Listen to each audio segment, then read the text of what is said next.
I'm gonna pause this. I decided that I'm going to do fencing. I reached out to my friend Matthias. My name is Matthias Tituana. I'm a fencing coach. A fencing coach who, funny enough, started fencing because of iCarly. I don't know if you remember the show iCarly. He's going to be teaching me fencing tomorrow. Before we get into everything, you see, we need to know the history. Take it away, Steve. Hello. You guys can't even see me. Now you can see me, but you don't need to see me. So, Actually, you have to see me. I lied. what is fencing? What is fencing? Anyone that has lived on Earth should have a good idea of what fencing is. Like, yes, it's not the most sport that's as out there as football, but it's definitely something like archery. Like, you just know of these things because of Wii Sports, probably. Like Wii Sports Resort. Don't tell me you didn't fence or you didn't arch when you were playing Wii Sports Resort, because I did. According to my research, the meaning of the word fencing itself has different connotations, and some think it originates from the Latin word defensus, meaning to protect or protection. Now, let's see fencing in the ancient days. The first evidence of swordsmanship appears in Egypt around 3,000 years ago. The Egyptians used swords for both dueling and war, and developed a number of different techniques for fighting with them. Now, let's get to the 17th century. In the 17th century, housekeepers were making 7 pounds a month. Shoes were designed to fit either foot. Syphilis, yes, syphilis, the STD, LMAO. Syphilis, the STD, was real and rampant, and the only cure was to lay in a bath of mercury.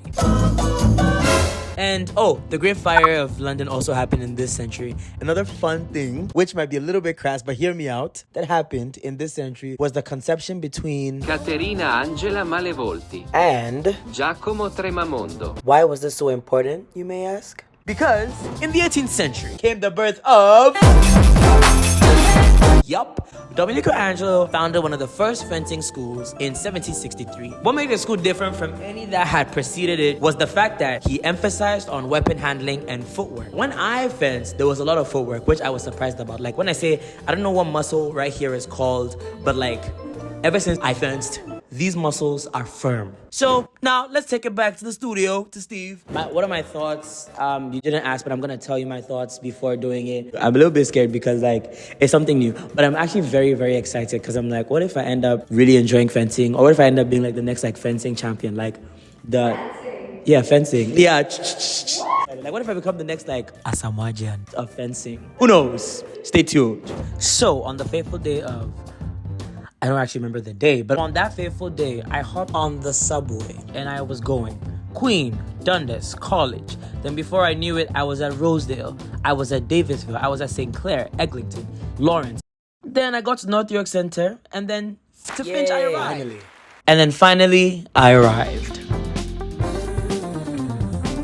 As Matthias was finishing up his class, that was when I arrived. We eventually started trying on the equipment to see what was gonna work before I had fully changed into everything. Okay, so I'm gonna give you one wire because we're gonna do electric fencing. So you're gonna get one wire. Wait, am I gonna get shocked? We did a quick interview, we spoke.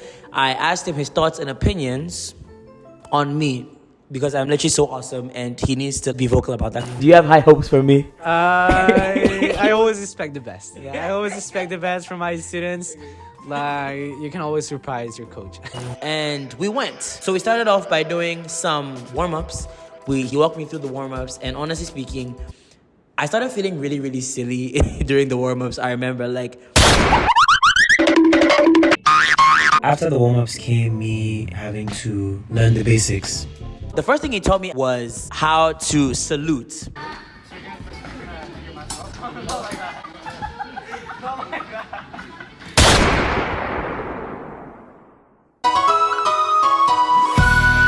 So you place your foot in an L shape with your dominant foot facing your opponent and the other foot facing away at a right angle, 90 degrees. Then you both take your swords up like this, and then you take the swords down like this. So all together now, you salute and then you take it down. And then you wear the mask like Matthias, not like me. LMAO. The next thing Matthias taught me was the stance. The more you fence and the more time passes, it's gonna look more graceful. But the thing is, it does not feel graceful. You need to literally have legs of steel. You need to have really athletic legs to be able to fence. Because, once again, dominant foot forward, submissive foot, 90-degree angle. And then you drop.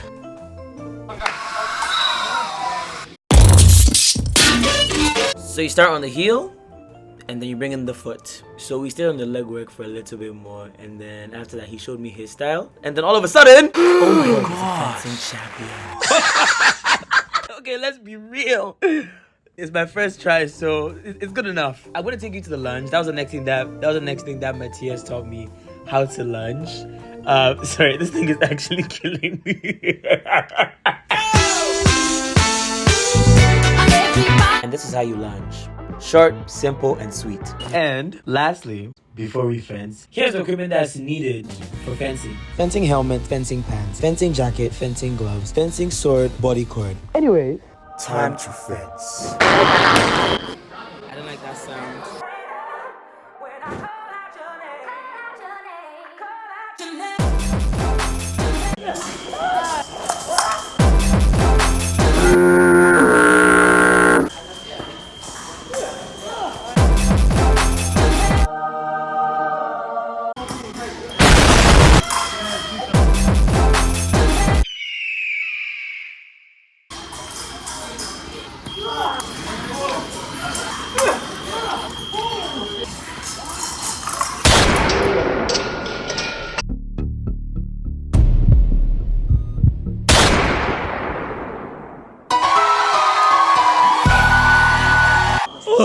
As you guys can see, I'm sweating. I didn't think it was gonna be this intense. After playing, I feel like I'd actually do this again. Here are some things I took away. First thing is, prepare to be embarrassed.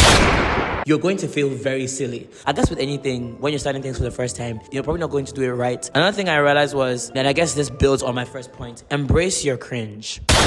Starting something new for the first time, especially something like fencing, really makes you embrace your cringe, because oh my goodness, because you really have to like move and like be like, you need to be loose, but in a way that's still stiff. Pause. Another thing is also just have fun. Fun is amazing. Fencing is actually such a fun sport, and like there's a community that's within that, which was so amazing. Like I met one of his coworkers, I got to actually speak to him, and like I got a glimpse of him even like interacting with other coworkers, and I could tell that they really had that family aspect, which was nice. Another thing, based on what Matthias said, if you are a person that's all about romance, take them fencing on the first date. If I went on a date with someone and we went fencing, oh, I am falling in love in 2 seconds. Fencing is literally expensive AF. For a membership, first of all, you need to pay it like upfront for a year is $3,000.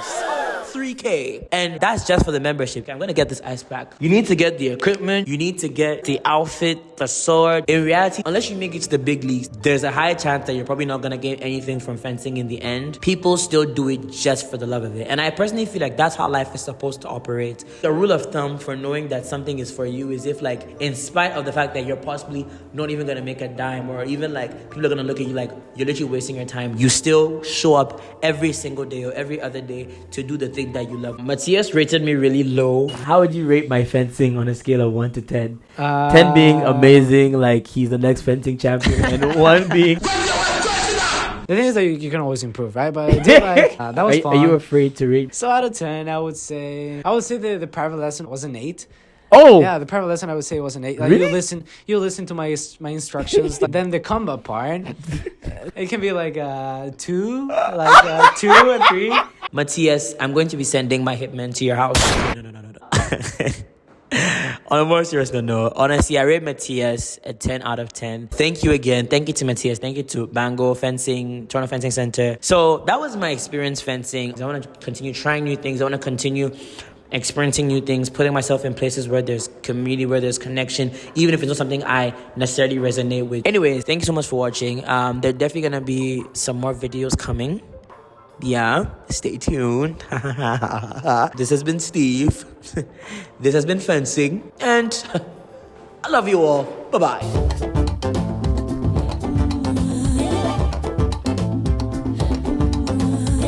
Oh, hi, thanks for checking in. I'm still a piece of garbage. That was probably a really horrible angle.